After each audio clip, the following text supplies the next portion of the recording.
This kit has been kindly supplied to me by Fanhome. If you'd like to build your own, there's a link in the description below.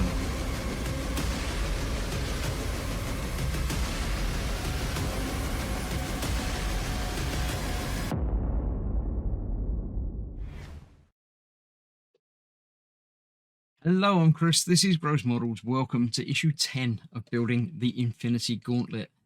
I like 10s. They're nice round figures, and yeah, only a small build to do on this one.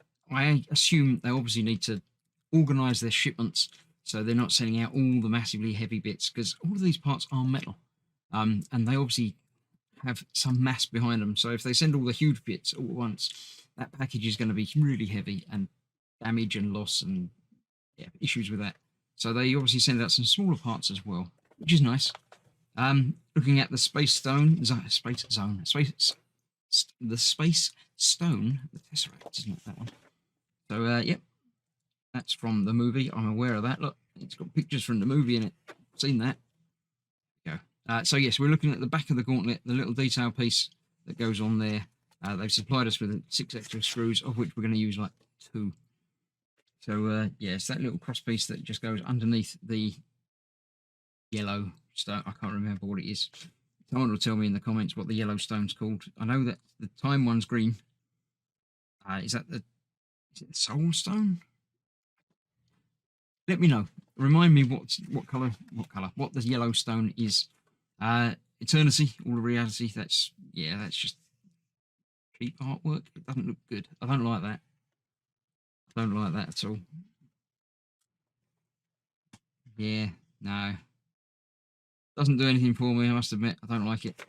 In film format, that might work as a, high quality graphic moving images, but in cartoony, I don't like it. There we go. Steve Ditko, that's a name that I'm familiar with. I've heard that. I couldn't tell you exactly where, but I've heard of that. It's obviously one of the artists and done something else that I'm aware of. I don't know. It might have been from looking at the Iron Man comic bits, but there we go. Right, let's clear this out of the way. We'll get this little part added and then continue on. Okay, so I've got my 2 screws ready. I've got my one little, again, still metal part, and then we need the big thing that we're going to add it to. It goes down here. So to do that, we need to remove the yellow stone, which I don't know what it is. I'm waiting for somebody to tell me. This is going to go on there. It won't go that way around, obviously. It needs to go that way around. Oh, that fits nice. I like that. That's a good fit. And then there's just the 2 screws that hold that in place down the bottom there. Should be easy. So it's probably not going to be. Let's see.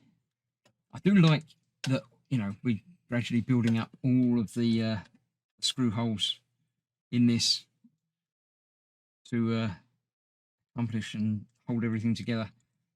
I like seeing that there's others that we still haven't used yet that obviously we've got to figure out what's going to go into them. So it's good stuff.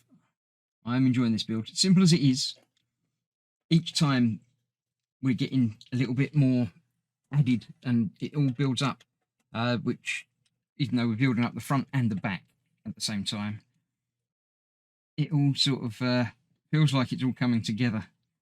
I do like that, rather than other part works where there's just a tiny little bit that you're doing and then a little bit that you're doing something else. And looking at you, Eleanor, doing all sorts of different things all over the place. I like it when parts come together and join up with each other to make a nice glorious whole. So there we go. That is that in place there. I can pop the stone back in place, obviously the flat side, so you can only get it the one way around. Oh, it's looking lovely and feeling metallic and weighty. So that is that. One more issue in this delivery, so I'll get to that. That's starting on the thumb, as I think it's an unconnected part, but you've got to do it sometime. So thanks for watching. Stay safe. I'll see you soon. Bye bye for now.